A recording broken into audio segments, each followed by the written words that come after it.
한빛교회 예배에 오신 여러분들 모두 환영합니다. 오늘 좀 자리가 꽉 차서 분위기가 훨씬 좋습니다. 사람들이 이렇게 많이 모인 곳에서 정치, 이렇게 종교 이야기를 하면 분위기가 싸늘해지는 그런 시대가 점점 돼가고 있습니다. 이제 우리 한국 사회도 서구 사회처럼 종교라는 이 단어가 터부실이어서 금기어가 지금 되고 있습니다. 대화 중에 상대편에게 불편을 주고 부담감을 자꾸 끼치는 그런 단어 중에 하나가 바로 이 종교라는 단어가 되고 있습니다.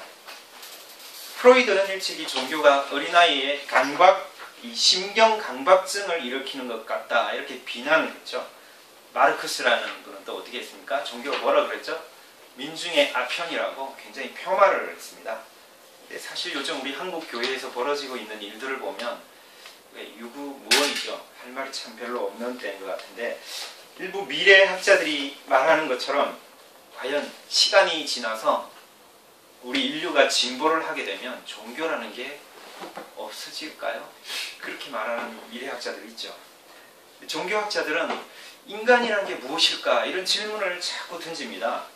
그렇게 질문을 던지면서 인간은 homo religious라고 그러죠. 인간은 종교적인 존재라는 그런 뜻입니다. 본래 인간이 타고났다고 그러죠. 종교적인 심성이라는 게. 인간이 인생에서 의미를 추구하고 삶에 대해서 계속 자기 자신을 성찰하는 그런 한 인간의 종교는 영원히 사라지지 않을 거다. 이런 얘기를 합니다. 원래 이 종교라는 단어에도 부정적인 뜻이 들어있지 않습니까? 종교를 영어 단어로 하면 어떻게 되죠? religion이라고 하죠. re라는 말은 다시라는 말이죠. region은 연결을 한다는 겁니다. 연결을 해서 묶어준다는 게 종교라는 말이 뜻하는 말입니다. 종교는 다시 관계를 이어준다는 그런 뜻입니다. 지구상의 모든 종교가 사실 추구하는 것이 하나됨을 이렇게 이루어내지 않습니까? 그런데 다시 하나가 되기 위해서는 한 가지 전제가 필요하죠. 뭘까요? 하나가 되기 위해서는 하나가 안 돼 있어야 되죠. 안 돼 있어야 하나 얘기를 하게 됩니다. 인간의 삶이 사실 분리되어 있고 소외되었다는 그런 인식이 선행이 되어야지 종교의 자리가 있을 수 있게 되죠. 세상을 살아가는 우리 인간의 경험 속에서 마치 높은 산과 산 사이에 놓인 그림의 계곡처럼 깊이 패인 골을 느낄 때가 많이 있습니다. 깊은 협곡을 만나서 도저히 건너갈 수 없는 그런 상황과 직면할 때가 간혹 있죠. 우리에게도. 바로 그럴 때 구름다리를 놓아야지 이것처럼 이쪽에서 저쪽으로 지나갈 수 있게 됩니다. 인간 삶의 경험 속에서 사실 이 분리나 소외라는 것은 지울 수가 없게 됩니다. 누구나 다 느끼게 되죠. 사람들이 태어나는 순간부터요. 살아가면서 또 죽는 그 순간까지 사실 소외나 분리라는 것들은 늘 경험하는 그런 친근한 단어입니다. 가끔 사람들 속에 우리가 있음에도 불구하고 여전히 그 속에서도 소외감 같은 것을 느낄 때도 있습니다. 그래서 종교학자들이 얘기합니다. 사람들이 종교를 싫어하고 비록 불편해한다고 하더라도 우리 인간의 삶의 소외, 이런 분리 문제가 해결이 되지 않는 한 종교는 끊임없이 우리 인류와 더불어 함께 할 것이라고 그러죠. 절대로 사라지지 않는다고 합니다. 이처럼 종교인 그리고 비종교인을 가르는 잣대 가운데 하나가 바로 이 분리나 소외에 대한 우리 인간 심성이죠. 신앙인은 삶의 고통을 초래하는 이 분리와 소외 문제를 극복을 하고 다시 하나가 되고 싶어하는 사람들이라고 볼 수 있습니다. 종교라는 단어가 가리키는 그대로 신과 다시 묶어서요. 연결을 해서 하나가 되고 싶어하는 사람, 바로 그 사람들이 종교인들이죠. 다시 하나됨을 맛보는 그 자리, 그런 역할을, 다리 역할을 하는 게 종교라고 볼 수 있습니다. 제가 가끔 인용하는 이 정신분석학자 칼 융이 좋아했던 이야기 하나를 여러분과 함께 나누고 싶습니다. 그 이야기 제목이 장인의 샘이라는 이야기입니다. 장인의 샘은 생명의 물이 끊임없이 솟아나는 곳입니다. 굳이 사람들이 물길을 내려 애를 쓰지 않아도 어디론가 자연스럽게 흘러내려가는 샘입니다. 순수하고 깨끗한 이 샘물을 마신 사람들은 생명의 기운이 불끈 솟아오릅니다. 그런데 인생살이가 늘 그렇지 않습니까? 욕심 많은 사람들이 어느 날 이 샘물에 울타리를 치고 소유권을 주장하기 시작했죠. 입장료를 낸 사람들만 샘물을 마시도록 빗장을 걸어 놓았습니다. 어느 누구나 다 마시고 또 힘을 얻을 수 있는 이 샘물이 이제는 힘 있는 사람, 그 소수 몇 사람만이 차지하고 마시는 물이 되어버렸죠. 내 어느 날 이 생명의 물이 스스로 생각을 하면서 기분이 언짢아졌죠. 그래서 다시 더 이상 이 생명의 기운을 그곳으로 흘려보내지 않기로 결정을 하고 생명의 기운을 나눠주기를 중단을 해버립니다. 그 대신요, 또 다른 샘을 터뜨려서 그곳에서 생명의 기운을 뿜어내죠. 샘에 울타리를 치며 소유권을 주장했던 사람들은요, 그 샘에서 생명의 기운이 빠져나가는지도 모르고, 그런 사실을 모르고 다른 곳에서 또 생명의 물이 흐르고 있다는 것을 전혀 눈치채지 못하고 여전히 그 샘물을 돈을 받고 팝니다. 그런데 탐험을 좋아하는 사람들이 또 있죠. 그 또 다른 곳에서 흐르는 이 장인의 샘을 발견을 했습니다. 근데 이번에도 마찬가지로요, 또 몇몇 사람들이 그 샘물에 울타리를 치고 내 우물이라고 소유권을 주장하게 되죠. 이번에 또 마찬가지입니다. 그 생명의 샘은 또 다른 곳을 찾아서 흘러내립니다. 융이 이야기한 이 장인의 샘, 무슨 뜻을 함의하고 있을까요? 칼 융은 이런 장인의 샘 이야기를 통해서 자기 자신 중심적인 그 사람들이 진리를 가로막고 어떻게 그 진리를 악용하고 왜곡시켰는지 날카롭게 지적을 하고 있는 겁니다. 장인의 샘이라는 게 진리라는 것을 은유적으로 표현해 주는 단어죠. 중요한 점은 샘물이 어딘가를 향해서 계속 흘러내려간다는 사실이죠. 누군가 아무리 샘물의 소유권을 주장한다고 해도 늘 그렇듯 샘물은 항상 무료죠. 공짜로 누구나 다 마실 수 있는, 그게 바로 생명의 샘물이죠. 그리고 그 생명의 샘물은 언제나 예상하지 못했던 곳을 향해서 또 이렇게 흘러가고 그곳에서 발견이 됩니다. 사람들이 잘 인식을 하지 못하는 거죠. 때로 전혀 가치가 없다고 생각하는 그런 곳에, 낯선 땅, 낮은 곳을 향해서 끊임없이 생명의 샘물이 흘러갑니다. 노자가 쓴 이 도덕경 12장에 보면요, 물은 겨루는 일이 없이, 그리고 나무람 받는 일도 없이 낮은 곳을 향해서 계속 흘러간다고 그러죠. 그래서 물은 도를 잘 이렇게 나타내주는 그런 은유라고 이야기합니다. 신약 성서에도 보면 사람들이 이런 얘기를 하죠. 나사렛에서 무슨 선한 것이 날 수 있느냐, 이런 질문을 던지죠. 나사렛 땅을 굉장히 무시했죠. 근데 실제로 나사렛 땅을 가보면요, 총구석입니다. 굉장히 거친 땅이고요, 뭐 물도 풍부하지 않는 그런 보잘것없는 그런 거친 땅이었죠. 신의 역사가 나타나기에는 두드러지지도 않았던 땅이었고요. 그래서 사람들이 전혀 주목받지 않았던 땅이 성서의 나사렛 땅이었죠. 근데 바로 그곳에서 생명의 샘물이 어떻게 해요? 터져버렸죠.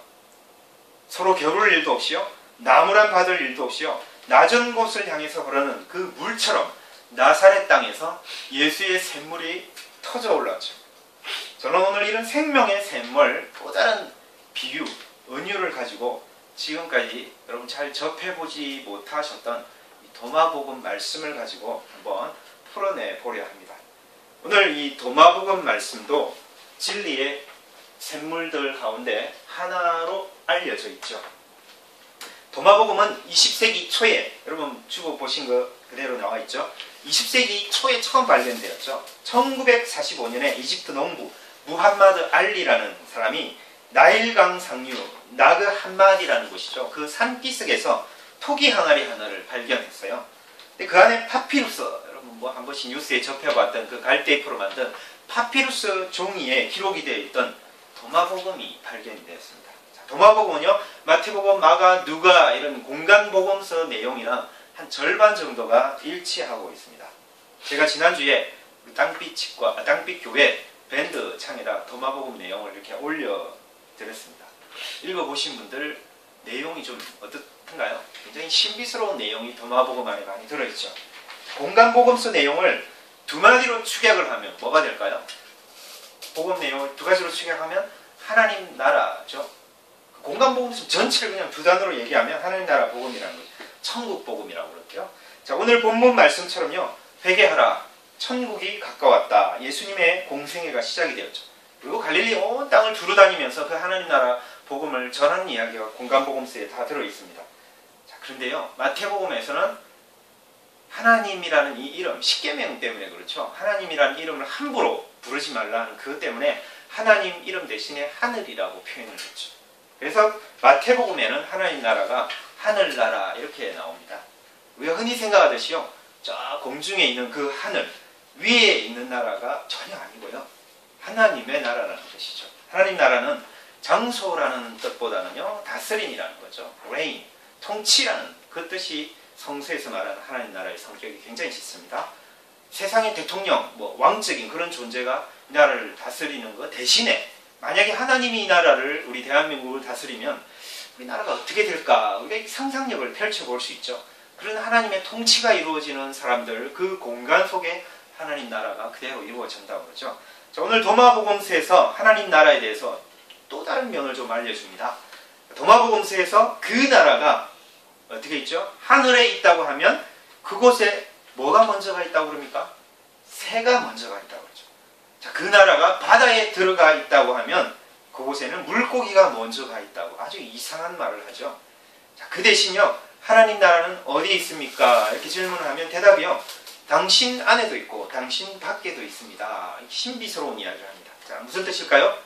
하나님 나라는요, 우리 안에도 있고요, 하나님 나라는 우리 밖, 바로 여러분들이죠. 여러분들 안에도 있다는 가르침이죠. 사실상 이 하나님 나라는 너희 가운데 있다. 어디 나오죠? 누가복음 17장에 나오는 그 말씀의 배경구가 바로 오늘 도마복음의 말씀이죠. 도마복음 77절에 보면 여기에서 한 발짝 더 멀리 갑니다. 자, 어떻게 나갑니까? 통나무를 쪼개도 돌을 들어 올려도 거기에서도 하나님을 볼 것이다. 이런 이야기를 합니다. 제가 이렇게 누누이 그동안 강조했던 이 범죄 신론적인 하나님을 묘사해 주죠. 이 세상에 있는 모든 것들이 사실 하나님 안에 다 들어있죠. 그래서 이 세상 모든 것들 속에서 그 하나님의 기운을, 신적인 기운을 느낄 수 있다는 이야기입니다. 하나님 나라가 다가왔다, 가까이 왔다 하는 이 말도 좀 다르게 이해해 볼 수 있습니다. 하나님 나라가 오랫동안 가까웠다는 말을 우리가 시간적으로 이렇게 과거, 현재, 미래 이렇게 길게 늘려서 생각해 온 사람들이 참 많죠. 근데 영어 성경 가진 분들 보면 다르게 좀 번역이 되죠. at hand, 이렇게 다가왔다, 가까웠다는 말이. at hand가 뭡니까? 손에 가까이 이렇게 다가왔다는 거죠. 시간적인 느낌보다는요, 이렇게 공간적인 느낌을 주는 거죠.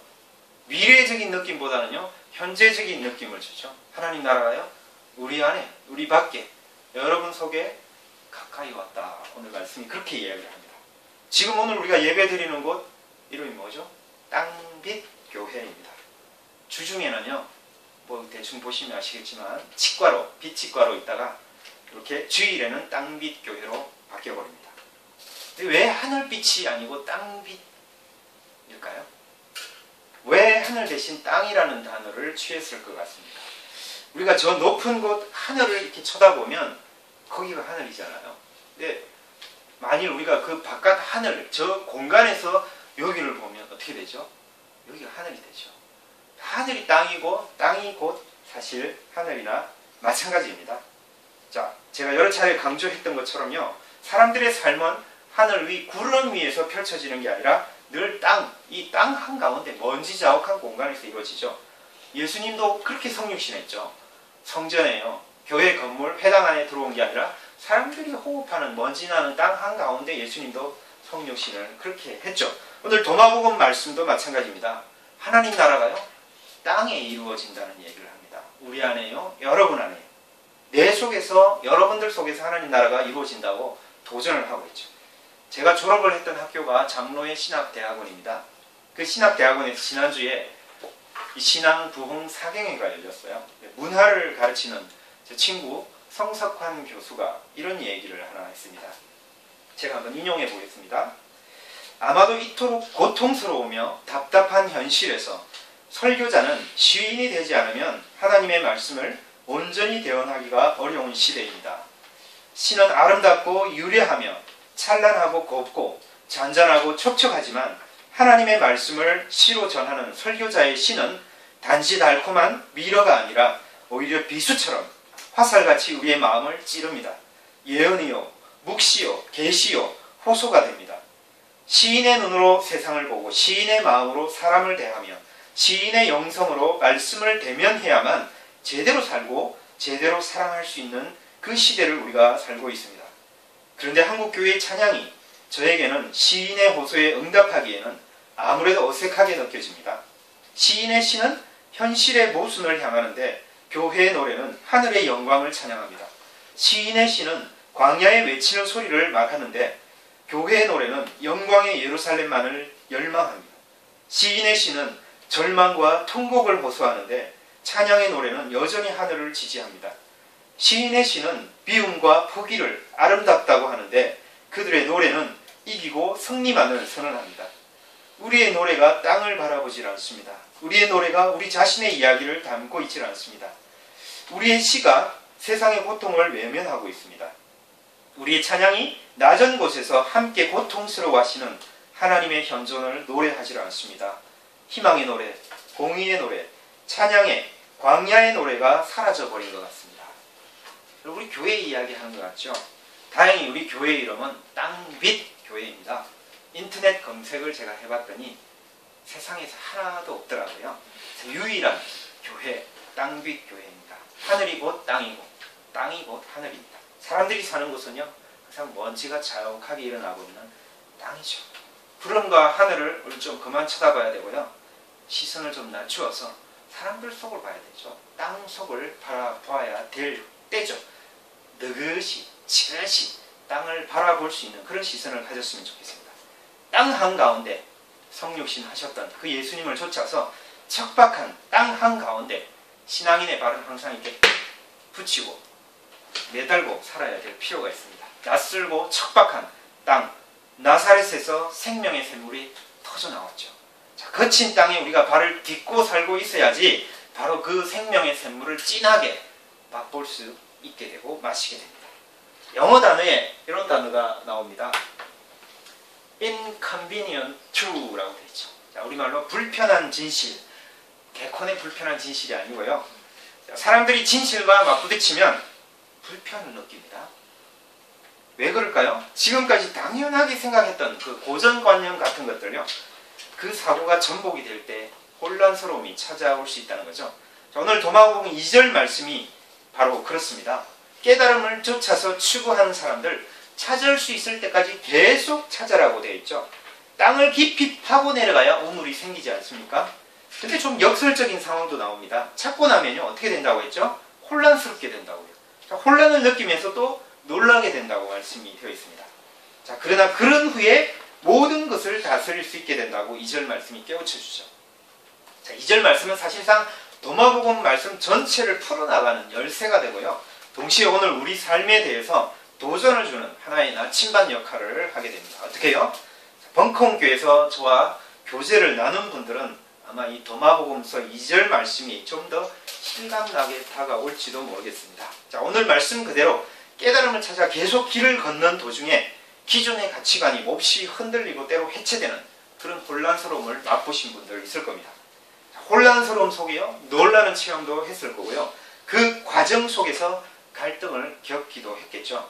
때로는요, 이 지하철, 이 전차의 머리를 부딪히는 것처럼, 꽝 부딪히는 것처럼 혼란스러운 그런 느낌을 가졌을 때도 있을 겁니다.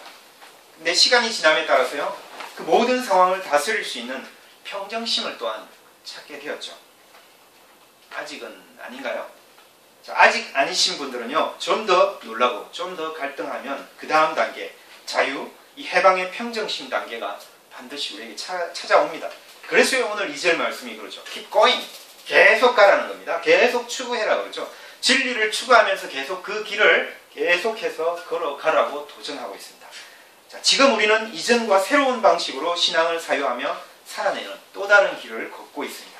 한때는 우리가 진실과 만나게 될 때 불편을 느꼈죠. 불편 속에 혼란스러워했고요. 혼란 속에서 놀라움을 경험했습니다. 그러나 지금은 그 진실과 만난 후에 불편했던 감정들이 해소되어 가고 있습니다. 불편한 진실을 기쁨으로 받아들이는 단계에 우리가 도달하고 있습니다. 오늘 도마복음 말씀 그대로 이루어지고 있죠. 도마복음이 계속해서 말합니다. 뭐라고요? 너 자신을 알라, 이렇게 오늘 말씀이 되었죠. 이 말씀 어떤 철학자가 했던 말 생각나죠? 누가 그랬죠, 이 말? 소크라테스, 그리스 철학자가 너 자신을 알라, 이런 말을 했는데요. 근데 사실은 소크라테스가 처음 했던 말이 아니고요. 이 그리스 델포이 신전이라는 곳에 신탁의 말씀으로 되어 있는 겁니다. 그 당시 깨달음을 추구하고 진리를 쫓아가는 사람들은 누구나 너 자신을 알라, 이런 말씀을 굉장히 잘 알려진 보편적인 이야기라는 거죠. 오늘 도마복음에 내 자신이 누구인지를 알면 이웃들 또한 내 자신이 누구인지를 알아볼 거라 그러죠. 자신이 누구인지를 알면 또 자신이 바로 살아계신 하나님의 자녀라는 것을 깨닫게 된다고 또 말씀합니다. 근데요, 이런 말씀을 잘못 이해하면 한쪽 면만이 자꾸 강조가 됩니다. 반면에요, 다른 한 면은 잘 보이지가 않죠. 근데 공간복음서 병형구를 통해서 보면요, 형제의 눈 속에 들어있는 피를 보고 나무라면서 자신의 눈에 있는 들보, 이 기둥은 깨닫지 못한다, 이런 말씀이 되어 있죠. 이 말씀을 다른 말로 표현하면요, 자기 무의식의 그림자를 잘 인식하라는 것이 되죠. 자신에게는 잘 보이질 않죠. 내 안에 들보, 기둥이 그렇습니다. 그런데 다른 사람 눈에는 잘 보이죠. 바로 그런 무의식의 어두운 그림자를 말하는 거죠. 여기서 그림자는 물론 문학적인 은유이지만 우리가 인간으로 살아가는 경험 속에서는 늘 많이 직면하게 되는 실제이기도 합니다. 우리 컴퓨터 화면 한번 보실까요? 자, 빙산입니다. 바다에 떠 있는 빙산인데요. 그림자라는 무의식이 빙산의 바다 안에 깔아앉은 것과 같다는 얘기하죠. 자, 남극 바다 위에 떠 있는 그 빙산의 일가 윗부분이 의식이라고 그러면, 우리가 아는 의식이라고 그러면 우리가 우리 자신을 모르는 무의식은 바닷속에 깔아앉아가지고 90% 이상 자리를 차지하고 있다고 했죠. 인간 안에 존재하고 있는 이 무의식이라는 이 부분을 발견하는 게 프로이드나 융이라는 정신의학자가 발견을 했죠. 분명히 20세기의 결과물입니다. 그러나 사실은 우리 인류 도처의 문학 작품들 속에, 이야기들 속에 이 그림자 굉장히 많이 들어있습니다. 우리 안에 무의식적으로 그 그림자가 늘 존재했다는 이야기들을 인류 이 문학 속에 풍부하게 담고 있습니다. 자, 놀이터에 있는 시소가 어떻게 해서 균형을 이룰 수 있을까요? 시소가 저울도 마찬가지입니다. 왼쪽이랑 이 오른쪽이랑 이렇게 되면 균형이 안 되겠죠. 이 왼쪽 오른쪽이 균형을 잘 잡고 있어야지 무게중심이 이루어지죠. 우리 사람을 이 시소라고 한번 비유를 해볼 수 있습니다. 우리가 삶의 균형을 잘 유지하기 위해서는 오른쪽, 왼쪽 균형을 잘 가져야 되는데요. 오른쪽을 영어로 뭐라 그러죠? 영어 단어로 right라고 그러죠. 왜 right입니까? 이쪽이 right 되면 안 돼요?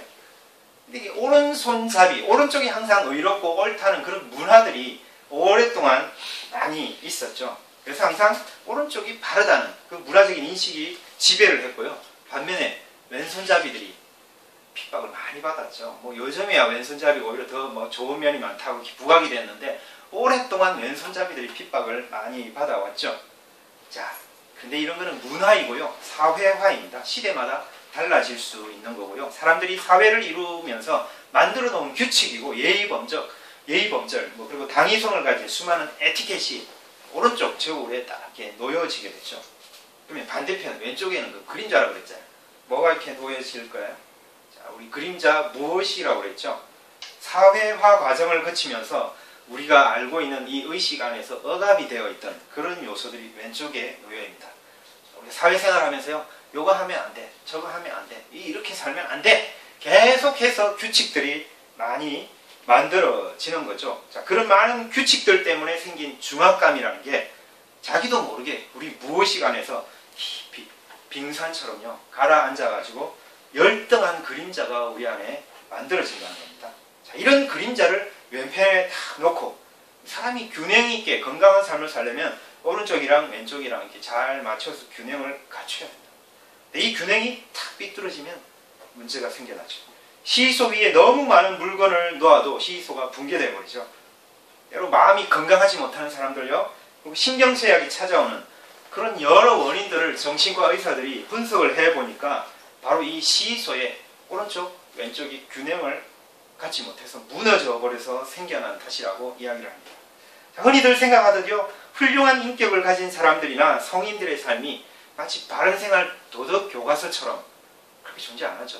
빛만 있고요, 어둠은 하나도 없는 성인들의 삶이 그렇다고 생각하기 쉬운데 전혀 그렇지 않습니다. 인간은 누구나 시소의 왼편, 오른편 균형을 잘 맞춰야 건강한 삶이 유지되죠. 시소의 오른쪽에 놓인 우리 의식이라는 게 왼쪽에 놓인 무의식을 잘 이해하고 토닥이면서 받아줘야 건강한 전체적인 삶이 유지된다고 합니다. 인간이 살아가는 그 일평생 삶이 바로 이 시소 같은 종교적인 은유로 이해해 볼 수 있습니다. 신이 아닌 우리 인간은요, 완전하지가 않죠. 인간 자체가 불완전할 수밖에 없습니다. 그리고 인간이 살아가는 삶의 목표는 완전해지기 위해서 있는 건 아니죠. 영어 단어 perfect라는 이 완전은 우리 인간의 단어가 아니고요. 대신 wholeness죠. 온전하다는 거죠. 완전은 포기하고 온전하게는 될 수 있다는 거죠. 분리된 삶을 극복하고 다시 연결된 그 일치된 삶을 살 수 있도록 도와주는 것이 종교의 역할입니다. 다시 연결하고요. 원래 그 장인의 샘물을 마실 수 있는 원천, 신과 하나가 되어 다시 돌아가는 게 시소 비유로 볼 수 있습니다. 분리된 상처를 치유하는 게 시소를 타는 거죠. 이렇게 균형을 맞추면서요. 인류 역사를 되살펴보면요. 인간의 삶이 진화하면 진화할수록 인간의 그림자도 그만큼 커져갔다는 걸 볼 수 있습니다.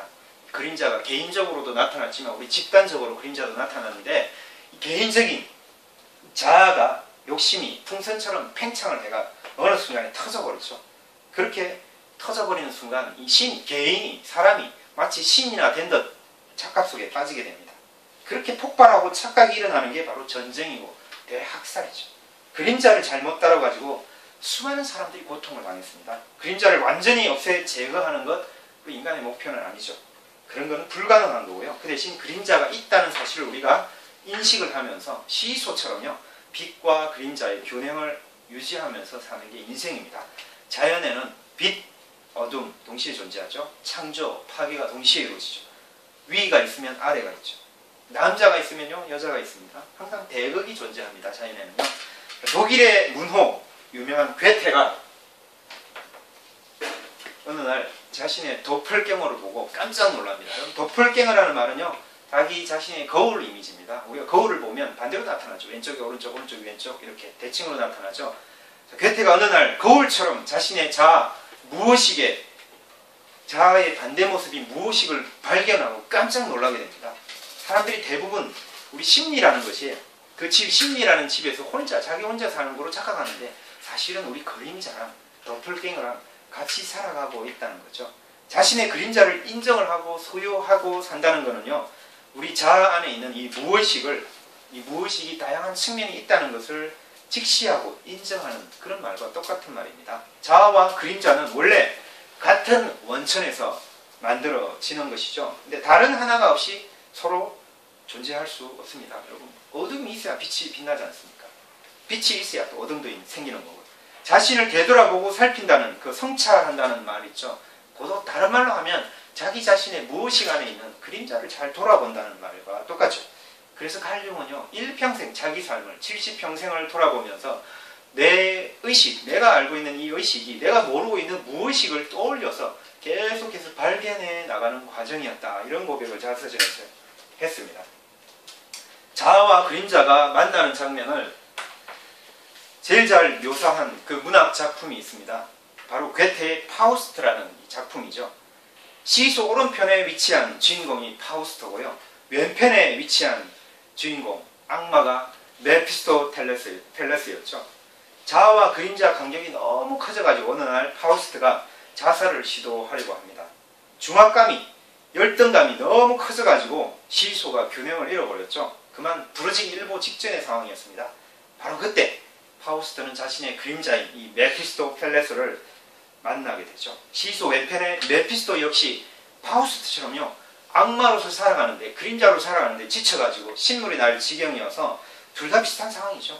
그림자 하나만 가지고 사는 것도 힘들죠. 자, 파우스트와 메피스토 둘 다 폭발 일보 직전의 상황에서 엄청난 에너지를 갖고 있었지만 서로 그 에너지를 잘 통제하면서 오랫동안 대화를 나누게 됩니다. 둘 사이에 이루어진 대화가 바로 자기 자신들에게 해당하는 자아와 그림자가 다시 살아나는 부활에 대한 그 가르침을 제공을 했죠. 생명력을 소진을 해서 죽음 문턱까지 갔던 이 파우스트가 드디어 구원을 얻게 됩니다. 열정을 지닌, 붉은 피를 지닌 놀라운 사람으로 바뀌게 되죠. 부도덕한 삶을 살았지만 다시 구원을 받아서요. 사람들을 사랑하는 능력을 되찾게 됩니다. 괴테가 지은 이 파우스트는요. 빛과 어둠이 존재하는 그 대극적인 삶을 잘 가르치는 훌륭한 작품입니다. 빛은요. 어둠 속에 있을 때 말 그대로 빛날 수 있게 되죠. 인간의 자아가 자신의 어두운 그림자를 따뜻하게 품고 안을 때 인간이 더 온전해질 수 있습니다. 성서에서 예수님은 원수를 어떻게 하라고 했죠? 사랑하라고 그랬죠. 오늘 도마복음 말씀을 가지고 적용해보면 원수가 우리 어두운 그림자가 될 수 있습니다. 우리 그림자를 받아들이라는 말이기도 하죠. 우리 바깥에서 만나는 원수 그림자도 있지만 우리 안에서 만나는 원수 그림자도 있습니다. 마찬가지로 그 그림자는 받아들여야 될 대상이고 사랑해야 될 대상이죠. 괴테는 파우스트에서 인간의 자아가 다시 살아나려면요, 우리 무의식이라는 그 그림자를 같이 되살려 줘야 한다는 사실을 통찰력을 갖고 묘사했죠. 내면의 어두운 그림자가 의식 안에서 우리가 알아가는 우리 자신 안에서 서서히 통합이 되어야 부드럽고 따뜻한 성품을 우리가 인간으로 지닐 수 있게 됩니다. 파우스트의 내면은 자기 자신의 어두운 그림자인 이 메피스토와 대화를 서로 하면서 서로를 받아들이면서 성숙해갔죠. 성수에서 만나는 예수님의 치유가 어떻습니까? 시소 한쪽, 오른쪽, 왼쪽 그렇게 치유가 이루어지질 않았죠. 예수님이 치유하신 많은 사람들, 사건들 속에 보면요, 육체적으로도 깨끗하게 되었고요, 정신적으로도 깨끗하게 되었고, 영적으로, 사회적으로 그 공동체 안에서도 다 받아들여주고 정신적인 것까지 다 치유, 회복이 돼요. 그걸 뭐라고 그러죠? 통전적인 전인 치유라고 그러죠. 자, 전인 치유는요, 소위 말하는 선과 악, 빛과 어둠이 겹쳐지는 그런 공간에서 이루어집니다. 전인 치유는요, 밝은 요소로만 이루어지는 게 아니고요, 빛과 어둠이 닿기 시작하는 그곳에서 기적같은 치유가 생겨납니다. 가운데 겹쳐진 자리가 바로 종교의 자리이고요, 신앙의 힘이 발현되는 그런 공간입니다. 자아와 그림자가 우리 인간의 양면성을 잘 드러내준다는 그런 사실을 잘 인식할 때 하늘과 땅이 반목을 하지 않죠. 그래서 곧 하늘이 땅이고요, 땅이 하늘이 될 수 있습니다. 제가 이틀 전에 뉴스엔조이 기사 하나를 접하고 눈시울을 붉힌 적이 있습니다. 세월호 참사로 희생당한 예언이 이모 박명희 씨가 인터뷰를 했습니다. 인터뷰 내용 마지막 부분의 말을 함께 제가 나누겠습니다. 3대째 믿어온 내 신앙적 기반이 흔들리는 것이다. 얼마 전에 작은 아들이 하나님은 없지 않느냐고 물어봤다. 나는 자신 있게 하나님이 있다고 말하지 못했다. 사실은 언제든 사고는 날 수 있다. 사고가 나서 20살이 될 때까지 못 살 수도 있다. 하지만 이건 사고가 아니다. 사람들이 제대로 구조했으면 다 살 수 있었다. 도대체 그 순간 하나님은 무엇을 하셨는지 알고 싶다. 그래서 길을 쓰고 성경을 읽으려고 한다. 그런데 해결이 잘 안 된다. 나와 하나님과의 관계가 해결이 잘 안 된다. 그래서 아직까지 울고 있다. 언제까지 울지 모르겠다. 답을 듣고 싶다. 명희야, 내가 이래서 그랬단다. 하나님이 아시니까 답을 듣고 싶다. 왜 그랬는지, 왜 모른 척 하셨는지. 자, 오늘 우리는 이 박명희 씨처럼요, 속 시원하게 대답을 들을 수 없는 그런 고난의 상황, 고통스러운 상황 직면할 때 있습니다. 자, 이 기사를 처음 접하자마자 제가 2주 전에 말씀 나눔했던 욥기 말씀 나눔이 생각이 났습니다.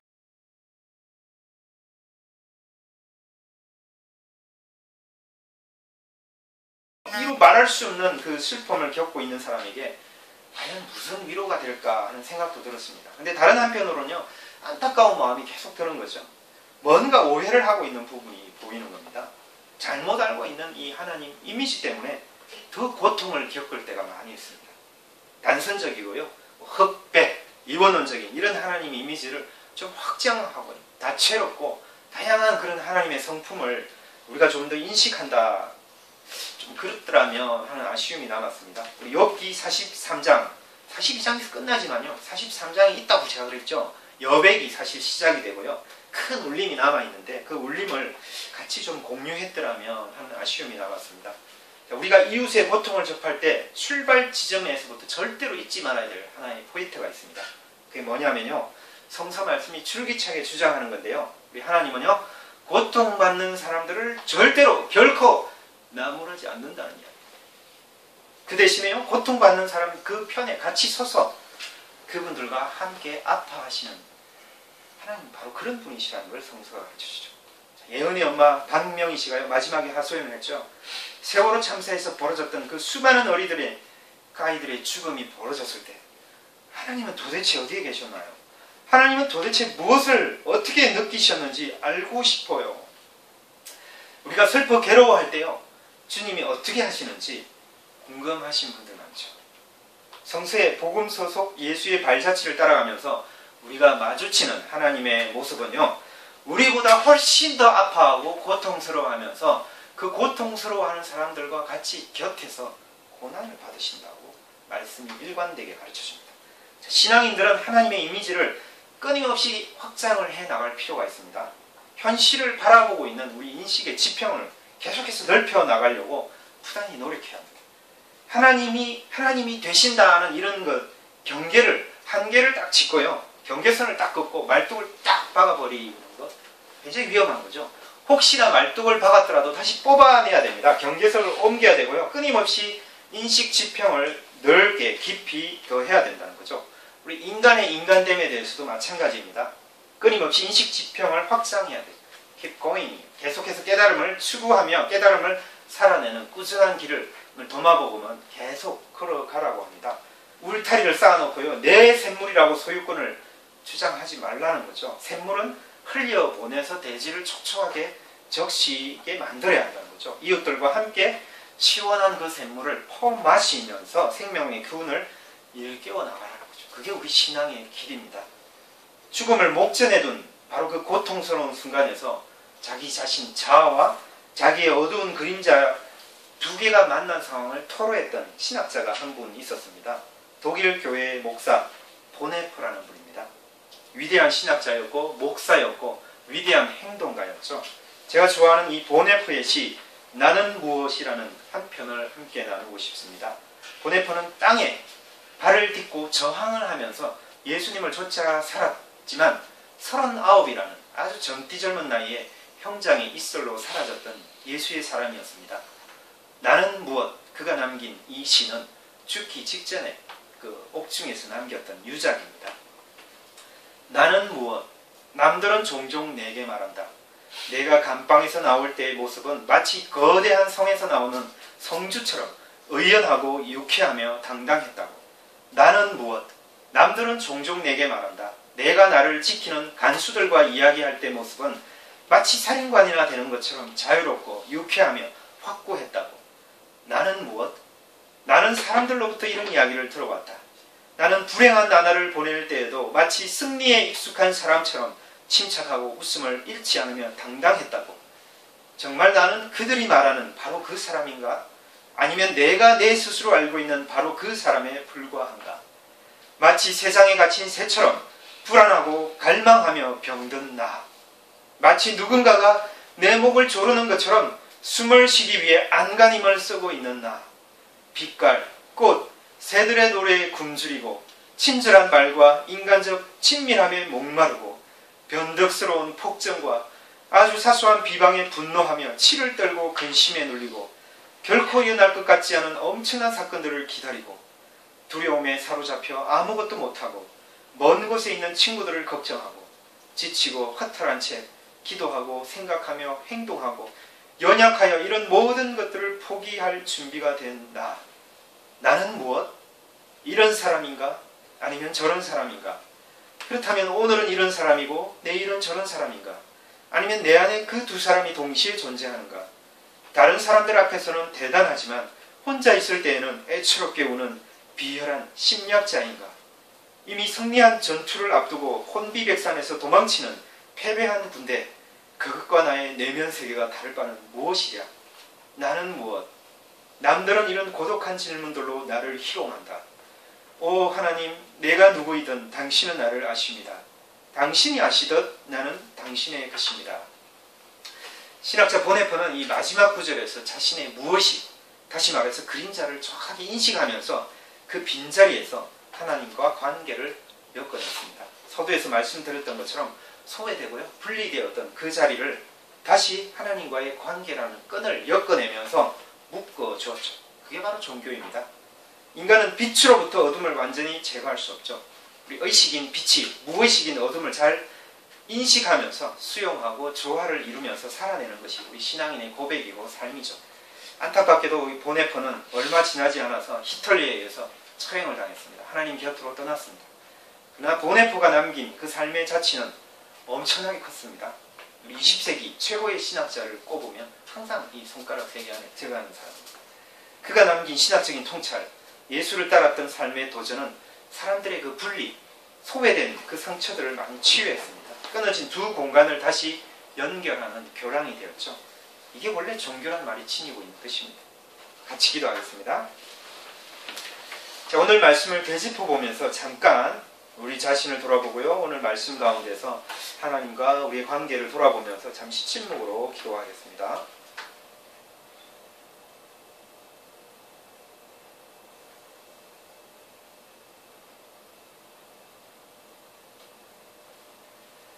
있는 그대로 우리를 받아주시며 감싸 안아주시는 하나님, 우리 또한 우리 자신을 따뜻하게 품어 안을 수 있도록 도와주십시오. 우리 안에 감추어진 그림자를 직시할 수 있는 용기를 우리 안에서 이끌어 주시기를 원합니다. 때로 말할 수 없는 고통 한가운데 우리가 서 있을 때도 있습니다. 그러나 그런 절망, 그런 낙심 속에 있는 바로 그 순간조차도 우리 하나님께서 우리 가운데 함께 있고 우리와 더불어 아파하시는 분이시라는 그 사실을 절대로 우리가 잊지 않게 도와주십시오. 우리 눈을 들어 하나님을 봅니다. 하나님의 하나님 되심을 우리의 마음대로 제한하지 않도록 우리 믿음의 지평을 넓혀 주시기를 원합니다. 예수님의 이름으로 기도드렸습니다. 아멘. 우리 다 같이 일어나셔서요. 옆 사람과 같이 손을 잡아주시고요. 축도